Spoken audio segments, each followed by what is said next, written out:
Welcome, everyone. Good evening, good morning, good afternoon. Apologize about the awkwardness in the beginning because I'm getting used to streaming our Zoom session onto Facebook Live a different way. I'm just going to check if it is streaming to the group. 1 second.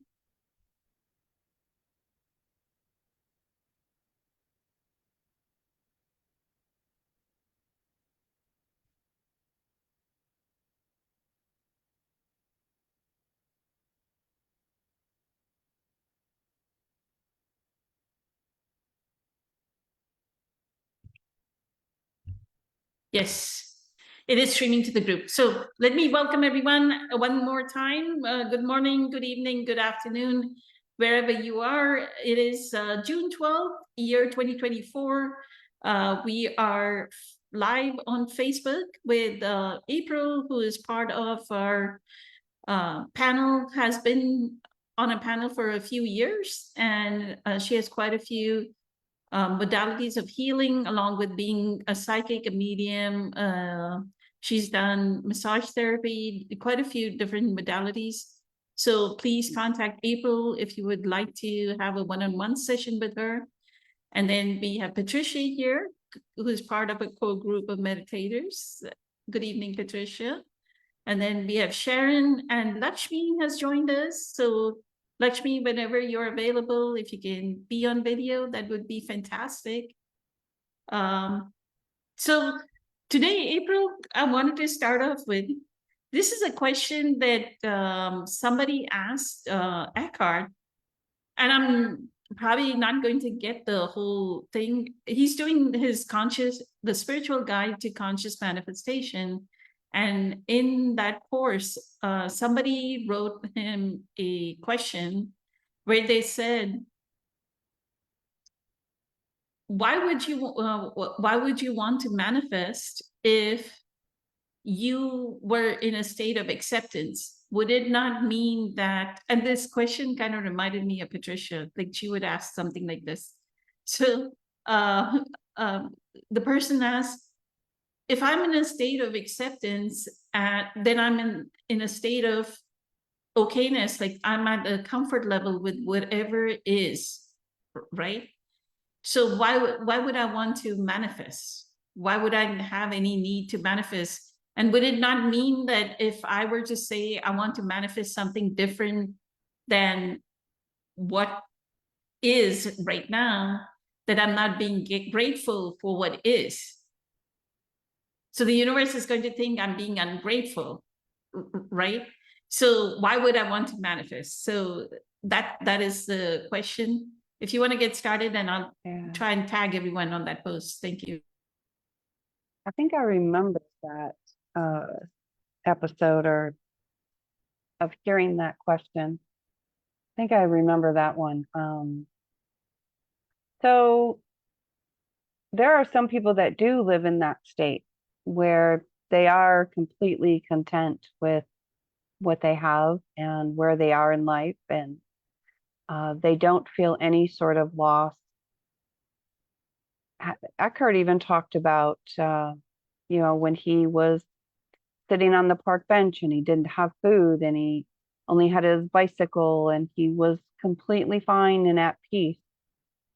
So I think that some people can be at that state where they don't want to manifest and it doesn't matter to them. There's a little, even Eckhart talks about this, where, there's a point where to live in this society, we need money. The way it's built, we need money. To eat, just to have food, to have any kind of shelter, to get around.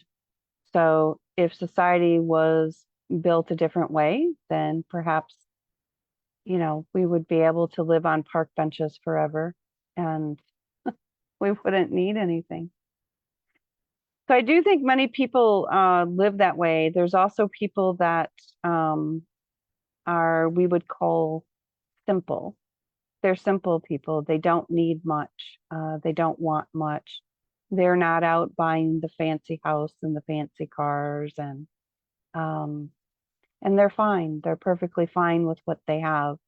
There, and then we of course we have the other side where they need all the latest things and the top brands. And I have a daughter that is definitely like that. She has this radar. She goes into the store and she beelines it to the most expensive thing in the store. It's like just radar to the most expensive thing.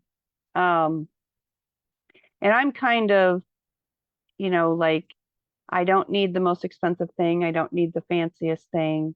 I'm not looking like, I don't have to have certain clothes, or definitely don't want the name brand purse.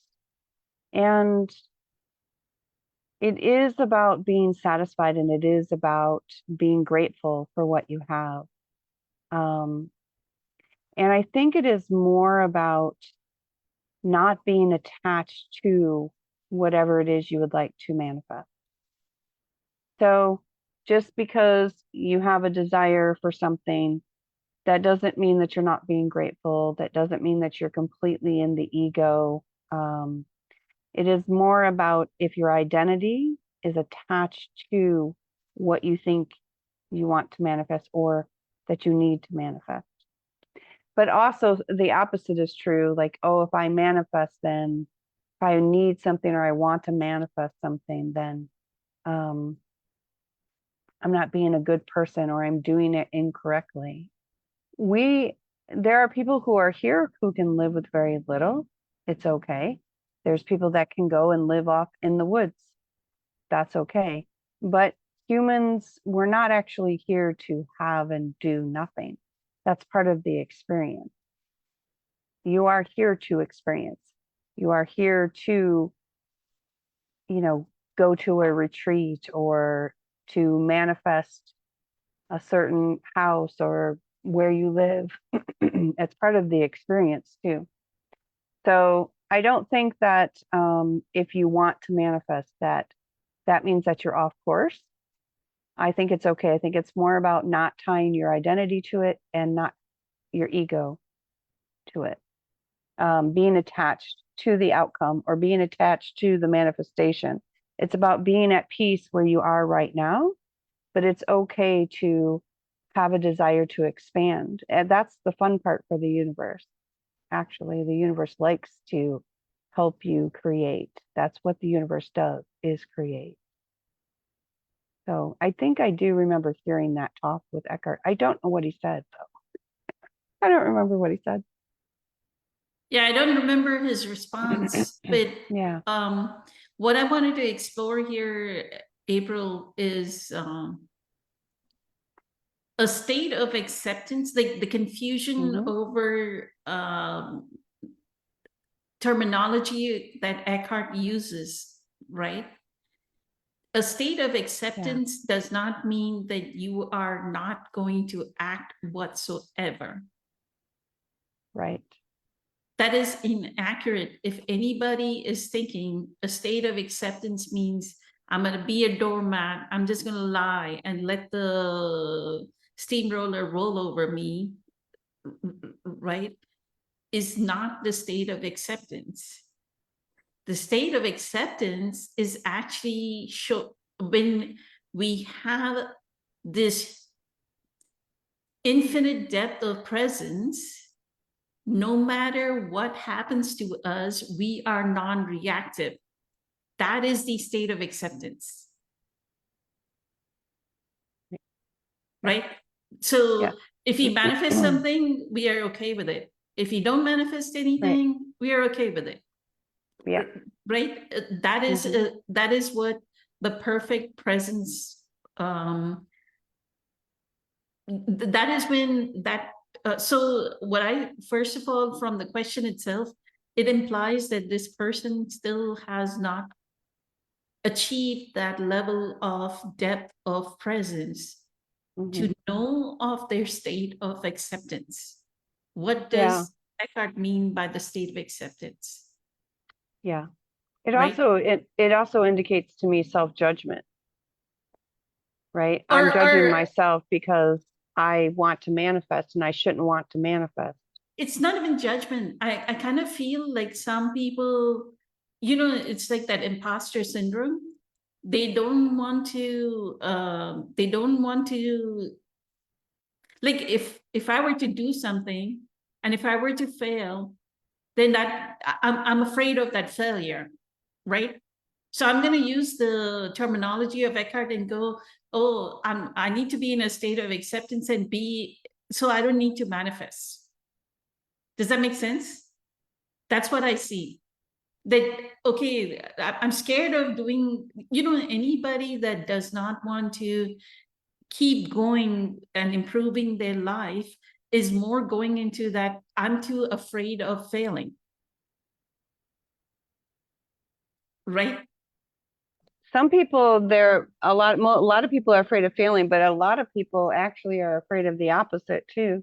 They're afraid of success, because then they would have to be accountable, or they would have more things to take care of. Whichever way it may be. It may be this Yeah. or that, but it always Yeah. is a fear, right? Yep. Your fear Mhm. is what is preventing you from doing what you need to do. And Yeah. like you rightly said, consciousness is here to experience this life through this form, like through the form of Poonam as a female, brown, born in India. Consciousness is trying to experience something, right? And my work is to get out of the way. I need to get out of the way so that consciousness comes through fully through me and does whatever, whether it lives in a hut and that's what consciousness is doing, then that is what consciousness is doing. Whether it's living in a palace, then that is what consciousness is doing. But we need to get out of the way, right? Any mental constructs that we have, oh, why should I do this? Why should I not do this? I don't need to manifest. Oh, I'm a spiritual person. I just need to be satisfied with whatever it is, right? Whatever meager things I have, it's enough. We actually had this conversation with Vidya like a couple of months back. And then she realized, like, she was like, I get enough food and I'm living in an okay house. Why do I need to manifest a better home? Right. And I went, no, it's not the question of better home. It's like constantly consciousness needs to expand, like you said, right? Like Dolores Cannon says that consciousness, whatever truly who we are in our essence, we could be the wind. In our essence, we could be the fire. In our essence, we could be the sunlight. In our essence, we could be that insect, right? In each one is consciousness experiencing itself in certain form, right? I think you're on mute. That is consciousness experiencing itself in all the different forms. And wanting to manifest something, again, is not the issue. Like you're saying, it's the attachment to that. It's the attachment to the manifestation. It's also the story behind the manifestation. Am I telling myself a story behind it that then makes me feel less than, that pulls me out of the present moment, puts me in the past or the future, where I can't have presence power, right? Mhm. Because I'm in past or the future. Yeah, absolutely. And it's also, like if you are, again, judging yourself because of that, like, oh, I have this 10-year-old car and their car is 3 years old. So I'm not doing so well, right? That's the ego coming in, the pain body and the judgment. So Right. yeah. Right. And Yeah, it's in even if I'm in a 10-year-old car, it depends. So what my experience now, April, is every day to be in euphoric joy. It's not like I have $1 million in the bank or I have any kind of this thing, but I am in euphoric joy every day. And I've experienced that Eckhart has some passage where he says, when are you going to make the decision to to no longer cause pain to yourself or anybody around you, right? When are you going to make that decision? I'm paraphrasing his words. He writes that, right? The day that I read that, I understood that that is what we need to do, is not cause pain to ourselves and to everybody else. Not only are you causing pain because of your vibrational energy, you are causing that pain to everybody around yourself, right? So the more I can remain in your state of euphoric joy, and there are different things that I do. Like as soon as I wake up, after I'm done with showering, everything, I'll go outside and be one with nature for 5-10 minutes. There's different ways like I absorb like what can give me that euphoric joy, right? And it's not like, oh, I'm going and getting $1 million from the bank, or I have like a luxury car or something, and then I'm getting euphoric joy. I'm getting euphoric joy by stepping outside into my patio in the backyard and looking at the sun and looking at the sky and enjoying that, right? And it gives me joy to absorb like the rising sun, and my backyard faces east. So the sun is just rising, right? And like at 6 a.m. or something, you're seeing the pinkish, orangish hue of the sun rising, and that is joy, right? So then I know consciousness through this form is in a state of joy. I'm causing joy. So that's an expansion, right? The moment we are in pain, we are causing contraction for consciousness. Consciousness is in a state of contraction the moment we are in a so-called vibrational negative state. And when it's in a state of contraction, one day consciousness will withdraw from this form. One day consciousness will say, okay, I'm not getting anything out of this form. This form is just in pain all throughout the day. Day 1, day 2, day 3, it's not growing. This human is not growing at all. I'm just going to withdraw. Something is going to happen. I'm going to meet with an accident. I'm going to do something stupid. I'm going to overdose on something. Right? No matter how old I am, how young I am, consciousness is going to find a way to withdraw. Right? So that is the whole reason that I say to everyone, allow consciousness to expand through your form. Never say, I'm done with whatever I need to do. I'm getting these 2 meals a day or 3 meals a day, and I'm done. That's all I need for my life. Don't say that, because that means you're telling consciousness you are no longer going to expand. And the moment you say consciousness, you're no longer going to expand, consciousness will withdraw, because it knows it's not able to create through your form. Right? The creativity, you're not in touch with your creativity. You're not in touch with your presence. And because you're not in touch with your presence and your creativity, consciousness will go, nothing is happening here. This person is like a stone, like a rock, right? Like consciousness to the rock, what can it experience? Just being a rock, right? It's not experiencing the experience of, like Patricia and I were talking about this weekend, we made the watermelon juice with ginger and turmeric.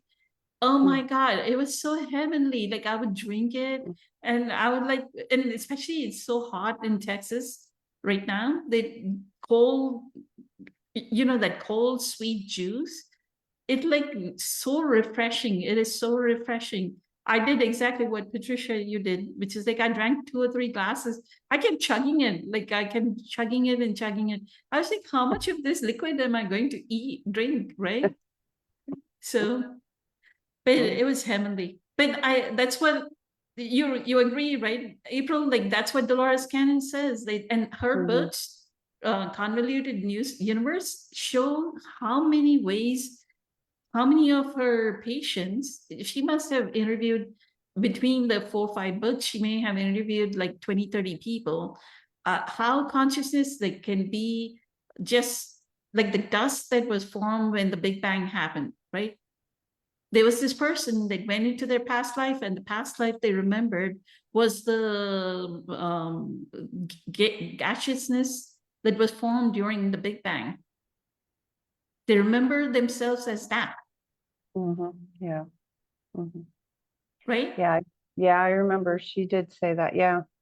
Well, consciousness, because it's energy, and energy must always flow and move. And consciousness is energy, soul is energy, spirit is energy. And it does not like to be contracted. It does like to be expanded. And it likes to be in a continuously expanded state. That doesn't mean you have to run around hyper all the time or, ecstatic, but it does need to be expanded and flowing.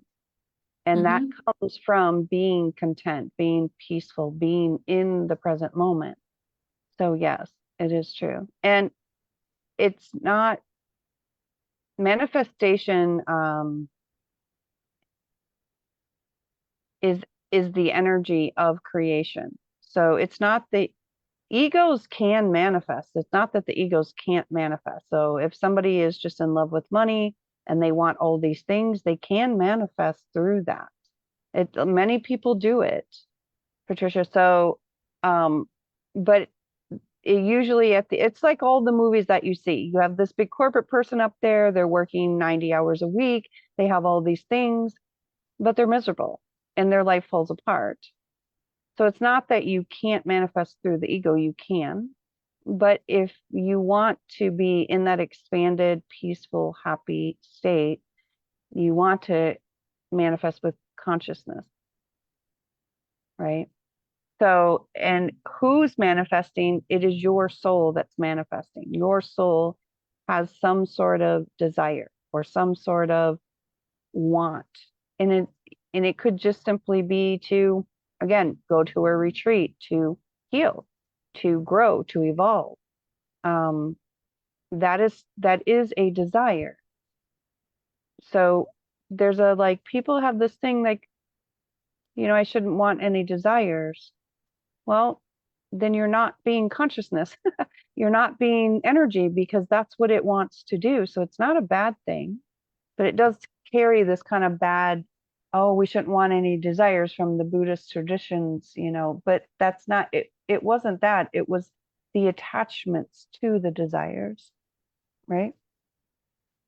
So I think that that's all very true. And many of us, again, on this wheel of evolution, in order to be one or to be source or to be with source or to go back to source, you have to have the perspective of all perspective. That means I have to have the perspective of the wind, of the rock, of the ant. I have to be these things to actually do that, working our way back to the one. And that's also like the meaning actually of the dimensions too. It's really gaining a perspective. It's having more perspective of everything towards love. So I'm gaining more insight into love is really what that means. I can see things from more angles through the perspective of love.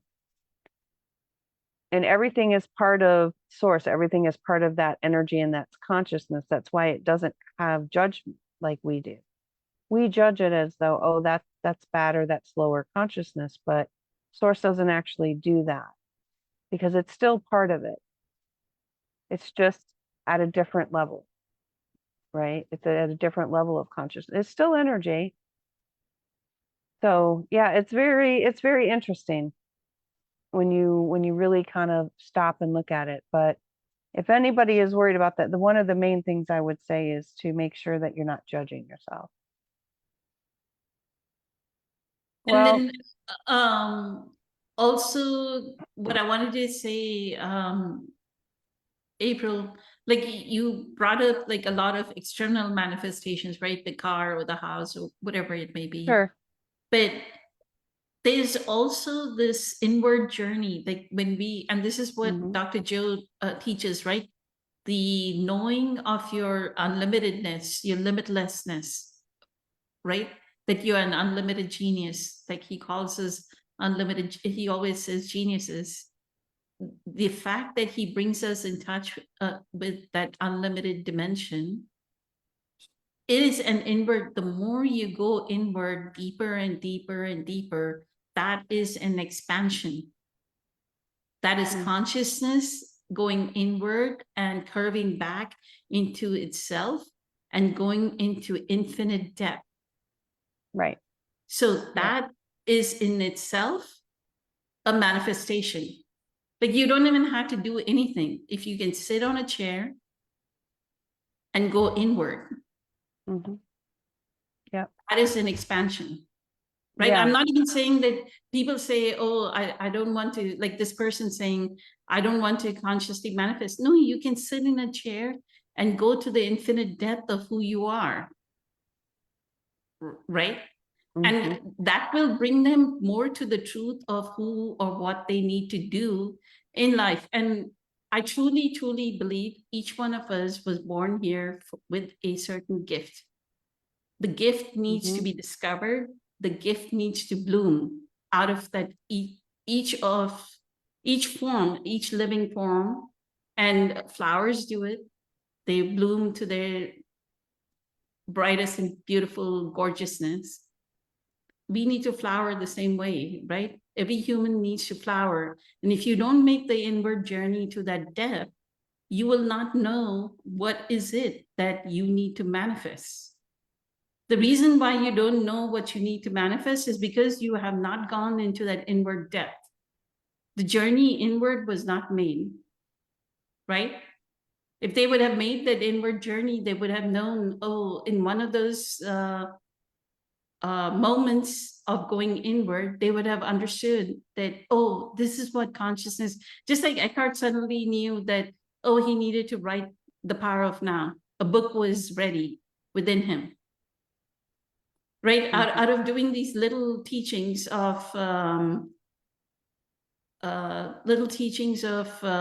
meeting people in his houses, on their houses or something. Then he used to do at the what do you call it? In London, there's this institute or something. I keep forgetting what they're called.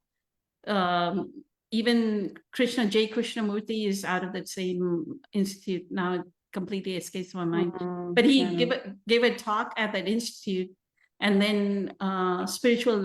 It's like some spiritual agnostic, like it's not related to any religion.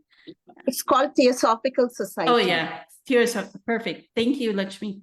So Theosophical Society. He gave a lecture there, and from there he then suddenly, after doing a lot of lectures, suddenly he knew he had a book. But to write the book, he needed to move to North America, right? But he had done a lot of inward journey. So it requires a lot of inward journey to actually know truly what you want to manifest. And with that, I'll go to, you want to answer Patricia's question? And with that, Patricia, you can speak as well. I'll hand it over to you, Patricia. Let April answer your question. How does manifesting and soul's contract go together? So they go to there's many ways that they go together, but as Poonam just said, everybody has a gift, and a lot of times your gift is linked to what you will or what you want to manifest in your life. So, if you just want to be peaceful and you want to be happy, well, but then you always dream of having this, kind of art studio by the water, you will manifest that. If you also want to be peaceful and happy inside, then you will manifest the inner journey work that Poonam is talking about. So, and if you are meant to grow and evolve in this lifetime past where you were in other lifetimes, we have an inner and outer purpose. Our inner purpose is to awaken, as simple as that, or something to that. Did you want to read it? MJ posted that in the comments. Eckhart says we have both inner and outer purposes. Our inner purpose is to awaken, as simple as that. Yeah.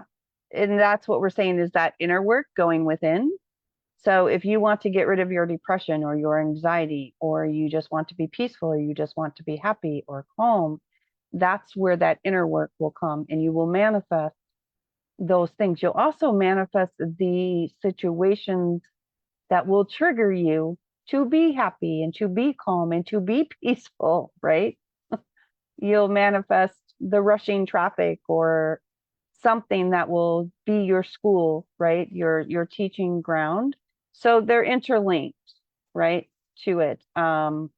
That's how the soul contract is linked. And then, like my profession, it was definitely in my contract to help people. It's what my profession is. It's the road I ended up taking, which, by the way, I wasn't going to college to be a counselor. That's not what I was going to college for originally. That's not what I went to college for actually 13 years. I was going for something else. And they kept upping the degree. And every time I would get to the edge where I could get to the university, the master's part, they would up the degree again, and I'd have to take up more classes. Then I'd get right there and they'd up it again. And I'd be like, how many times are you going to up this on me? And finally they did it one more time. And I said, that's it, I'm done. And I completely switched all my credits to counseling. So is that not a contract or what? Yeah. So that's how it kind of works. If I was meant to do it because it's part of my contract, then yeah, I was going to be a physical therapist. And every time I got to the edge where I could leave the community college and go to the master college, they would up the degree. And I'd have to take more classes. Like, geez. So anyways. Incredibly amazing. Thank you so much, April, for whatever you shared. Always eternally grateful for all the wisdom. Patricia, you want to talk about this topic? So near and dear to you? Oh, yeah. Yeah, I sometimes feel that you talk just to me and or about me. But that's what April just said, that, you manifesting something, right? So she manifested going to college for the physical therapy. And, she just kept doing no matter what life was throwing different, like definite.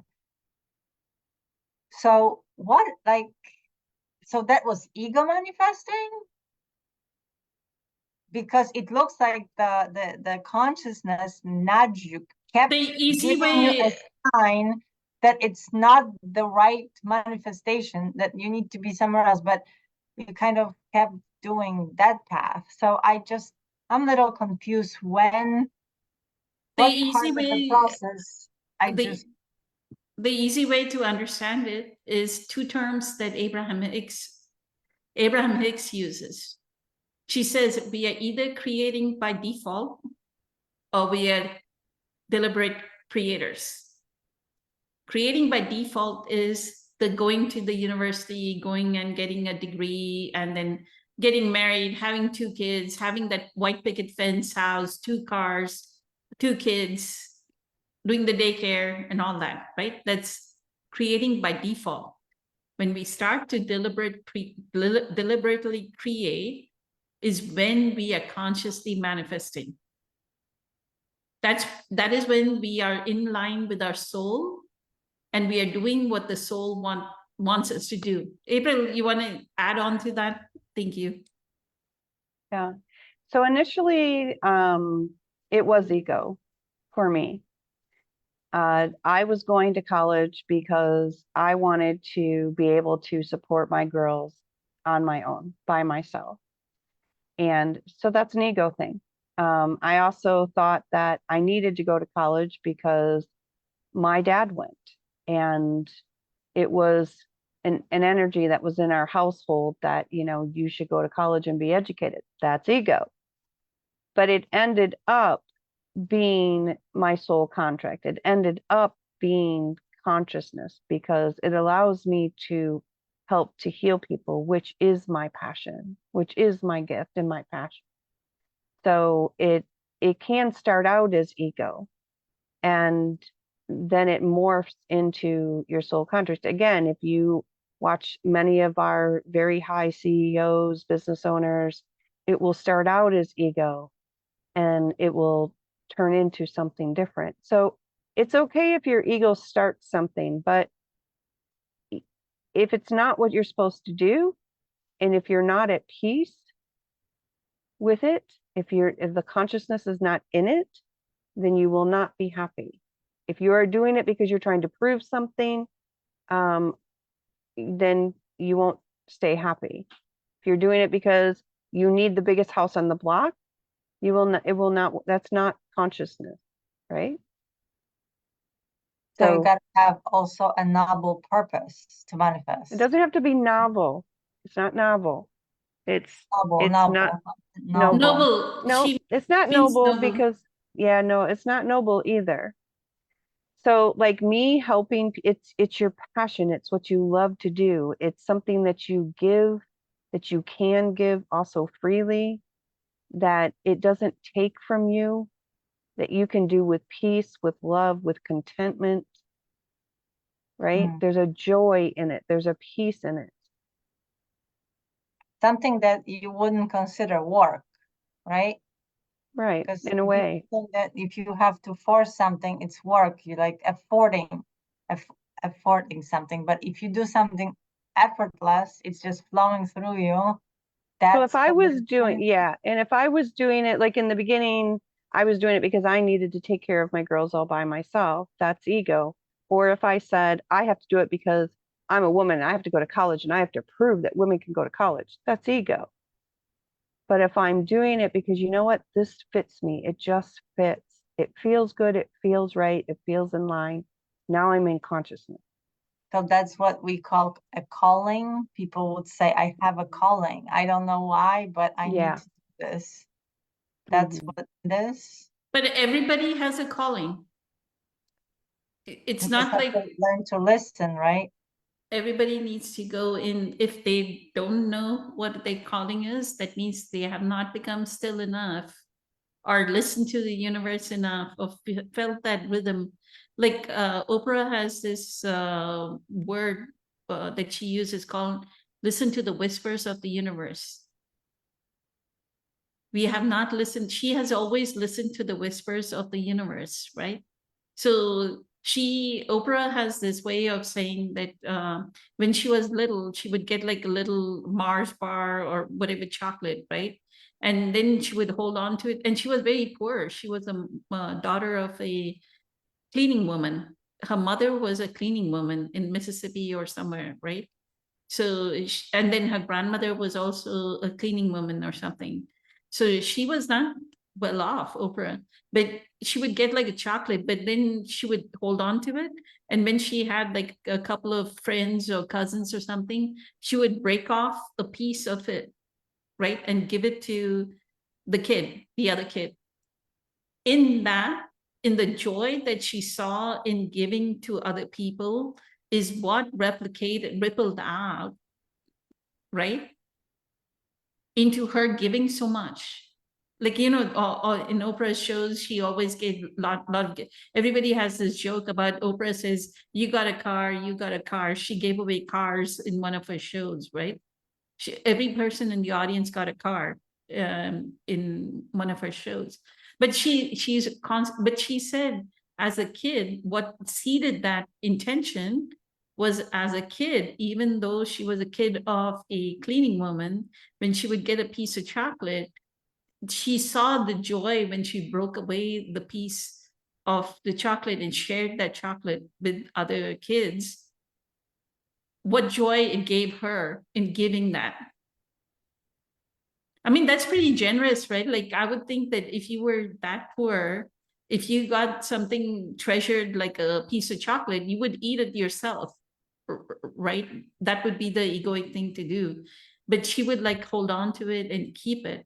So she says she listened to the whispers, and for whatever reason, I think when she was 12 or 13, she started writing a gratitude journal, like gratitude for like 5 things in the day or whatever. And she has like many like over the years, she's built a gratitude journal.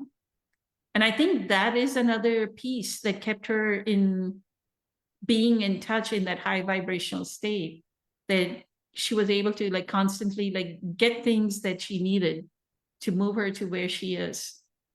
Right? I started gratitude journal a while back through one of my coaching, and I experienced something opposite, because I realized that when I'm first I couldn't even write one thing I'm grateful for.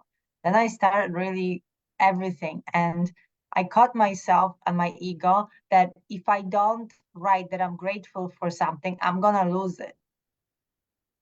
I started to write gratitude out of fear of, like I said, if I'm not grateful, the universe will punish you and take it away. And I just, But why did you have that story? Why did you wrap it into that story? I have no idea.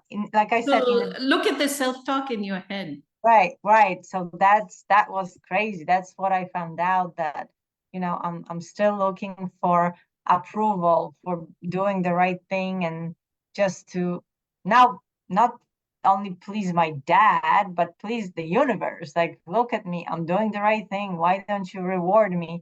So that was something very simple, very silly, that my old conditioning, I just put it So on a different scale. then you stopped writing the gratitude journal. Yes, I stopped, and I just did what you kind of suggested. Just instead of, being afraid and just having to be grateful for everything, I just appreciate stuff. Like when I can go out in the morning and see a blue sky, I just love it. It's not like, oh, I have to write that I'm grateful for the blue sky. It's just that I'm like taking it in and loving it and breathing it and enjoying and smiling, being surrounded by beautiful blue sky. So, That works. Yeah, it's perfect. yeah. That's So a way to be grateful too. But like for people who cannot do that, then they need to make an effort to write it down. Like write like I five did. things. I tried exactly doing that, and I think that was also with Tony Robbins. Everybody was saying at some point, I heard, you got to journal, you got to journal, you got to journal. Start with gratitude every day. But it took me a while to understand that. Don't take it literally. Be grateful, but it's the sweetness of feeling, being filled with something like overwhelming, but being part of something and actually liking myself for noticing it, for appreciating it, for being worthy, in a sense of being here and now, instead of having to constantly prove that I deserve to be here. And I do have a question though. I just found an observation. My classical radio that I listen to, in the morning, they talking about Father's Day. And they have this thing that say, oh, email us. What was the best advice that your father gave you that you want to share with others? What was like the most valuable advice that you learned from your fathers? Because, fathers know the best. Blah, blah. For 2 days, I've been trying to find out, and I can't figure out one simple thing. And I'm like, oh my God, this is not possible. And then finally today, on the way to work, I was like, oh, I guess the best advice that my father gave me is like showing me what I don't want to be. Is that something bad that I can't find? No, he showed you. The question that of saying, is that bad? That's what's bad. That's a judgment. That's a judgment. You just judged yourself again. You're overthinking, over questioning. Don't do that. That's the neural circuit that you need to break. That is the neural circuit you need to break. That anybody else is doing that. Is that a bad thought? Right there. Stop. Stop. Nope. I just Should I don't know, explain it? not Nope, sure what nope. to do with I'm it. not sure what to do. I'm not sure. Nope, nope. Mm-mm. I'm sitting and Nope. I'm asking like universe saying, what was the best advice? What was the like what did I learn from my dad that was So the so thing is that you have to break that right there. That pattern of, I don't know what to do with it. Is that a bad thing? That's a bad thing. I don't even know. So that's a bad thing that I don't know. Why? How come? All of that is a no. All of that is that neural circuitry that you need to break. And it may not just be advice. So it may not just be a phrase that dad has said, but it can be things that dad did because we are products of our environment. So again, with my father was a very, oh, thank you, MJ. My father was very hard worker. I am a hard worker. My dad always had a side job. I always have a side job. My dad always made sure we had family dinners. I always make sure we have family dinners. I don't think I have to do those things. I just do those things. That's what I seen when I grew up, and that's what I do. I don't have a problem with doing those things, and I don't expect those things. So it doesn't necessarily have to be a phrase per se. Like, oh, he said, I don't know, always mow your lawn this way. That's the best thing in the world, right? Right? But it can be things that he has done or ways he was. You find some of the gifts out of it, Mm. I agree with right? April. April, I agree with you because I feel from my mother, even though she was such a tyrannical woman, I know my sense of meticulousness, cleanliness, organizational skills are because she was meticulous. She was extremely clean. Like she would clean, like passionately clean, which was her mother was that way, right? Like her mother was polish the floor to the extent that it's like a mirror. You can see your face. Like it's the mop is so dry mop, right? You have to really get all the water out of the mop before you wipe the floor so that it's like so clean that it's polished. Then how did I get all that cleanliness?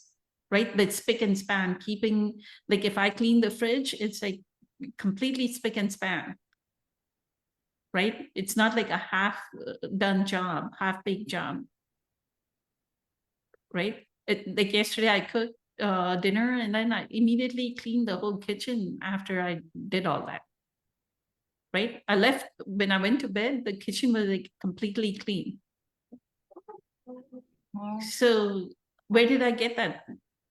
It's through osmosis. You don't even know how much you've learned from your father.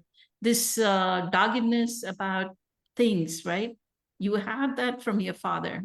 This work ethic of being able to work no matter what, right? No matter how challenging the situation is. Like last year when you were working at a job, that's doggedness is your father's doggedness that you have. So you don't even know how many things, how many of his qualities you already have, and you're not recognizing it,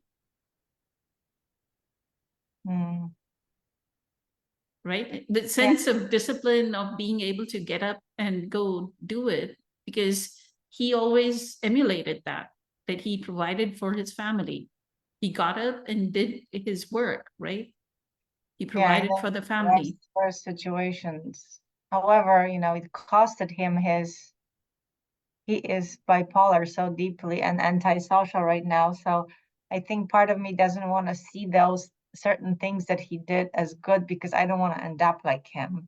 So I kind of want to maybe don't want to admit it that I'm like him in certain ways because in my head, if I'm like him in any way, it may be a Why do you have this twisted way of thinking? It just I mean, came up I can be about the meticulous father like my thing for mother. some reason. I can be meticulous like my mother, but be nowhere near like her. That's a good quality that I picked up. Like April is saying, right? How many of her worst quality? I'm sure she has a laundry list of worst qualities about her dad, right? April? but these are the good Oh qualities yeah, that for sure. My dad was extremely angry and abusive, extremely. And it was rough. I could do my mother as well. You know, my mother had a lot of negative qualities, but she also had other things that I did pick up because we are products of our environment. But I'm not, yes, I'm have qualities like my dad and like my mom, but I am not like them. I'm actually the black sheep of the family. I'm, I'm the generational breaker. I'm the oddball. I'm the one that they're like, okay, here we go. Yeah, Right. bro. And I'm just like, well, I don't really like that energy. And they're just like, you know, um, so it's not bad. It's only bad because, Patricia, if you would try to find the things of your dad that you did get that are good, you would heal that space because you would be able to see him as a human who is having a lifetime here and is growing and evolving and experiencing. And he may not be at the consciousness level that, you know, wouldn't have been so hurtful for you. However, he is where he's at, and that's okay. You have to pick the good out of the bad, and then you love those spaces. You leave the rest alone because they are what they are. It's not like you have to go running to him and let him hit you over the head with a bat, but you love those spaces. I love that my dad's a hard worker. I love that he takes care of his things and, he gets up and does those things. I love those parts of my dad. You can have the most amazing conversations with my dad.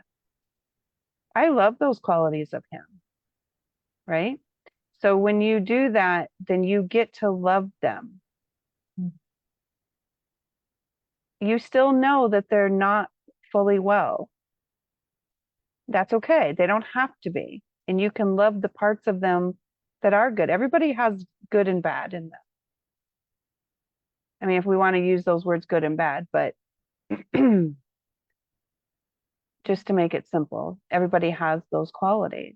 But you love the good and you say thank you. Because of you, I have a really good work ethic. I work really hard. I take care of my family.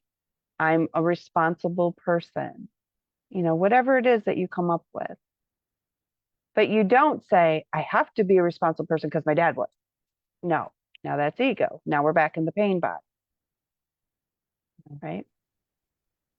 Thank you, April. That's always a good way to look differently. Just the minute I think I got it, that was an interesting. It just from the radio. the moment you hear these things or watch movies or what have you, Patricia, you have to watch your old self and your old conditioned patterns, right? And to realize that I am no longer, this is the change. And if you watch Dr. Joe's live stream, log into his website, the live stream is for free. Dr. Joe, for his 50th advanced retreat, did a live stream about reaching I went that. to bed to that last night. I went to bed to You that watched last night. you watched the recording? I went to sleep with it last night. Yeah. Awesome. I How watched long? it and I fell asleep to it. How So- long is it? It's like an hour or more, but he does a changing boxes meditation at the end for 20 minutes. But what he talks about is all that anybody is doing in the testimonials, in the stories of transformation, in his work. He is he's training us, or what he's training us into doing is the neuroscience of change. That Yes. we need to change to the new self. There was a person called Althea that actually did a testimonial at the Dallas Advanced Follow-Up Retreat. She had a 22-minute they have it on YouTube, A Story of Transformation. She had like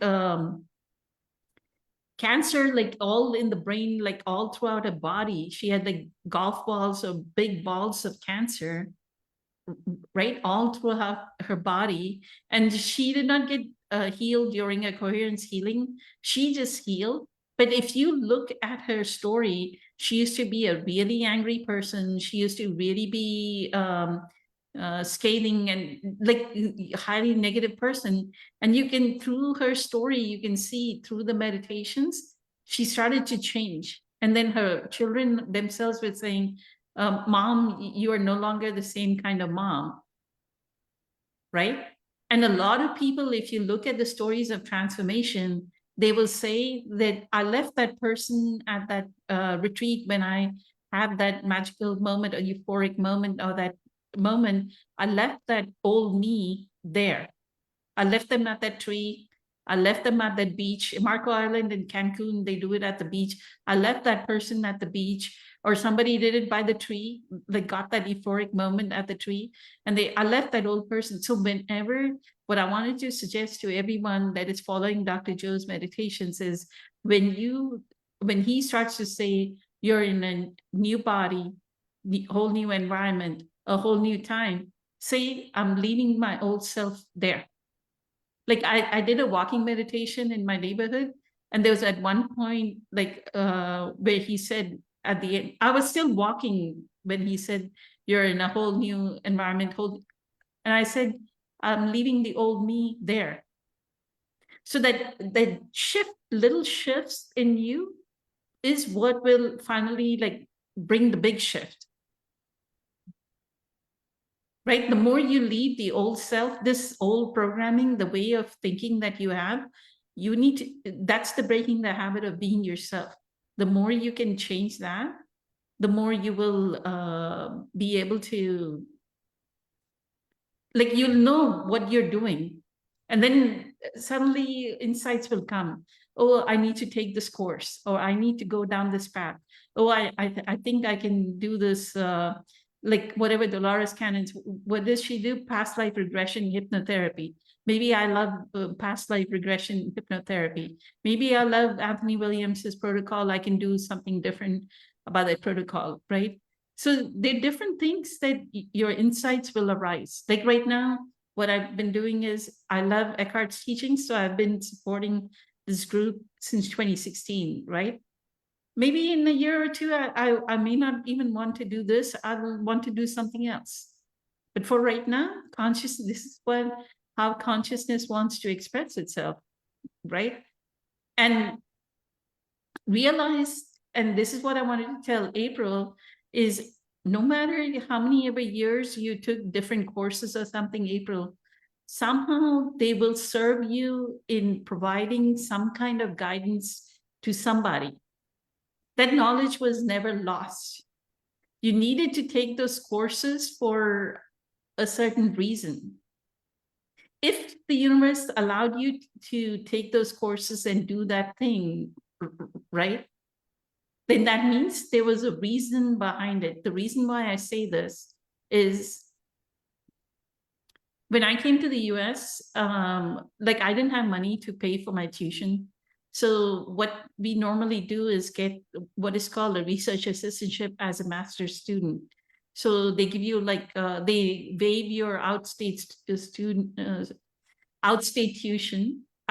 tuition. And then your in-state is paid through whatever the research assistantship is, like $1,000. So they take away 200, maybe your tuition is $1,000 a semester. They'll take 250 per month, right? You'd get paid $1,000 per month. And then you'd live on the rest of the $750 a month of your, this thing. So my research assistantship, I kept trying within my department, which was industrial engineering. I never got a research assistantship within my engineering place. Then I went to the computer center. They had posted something. I went to the computer center and I met this manager and he said, do you know this?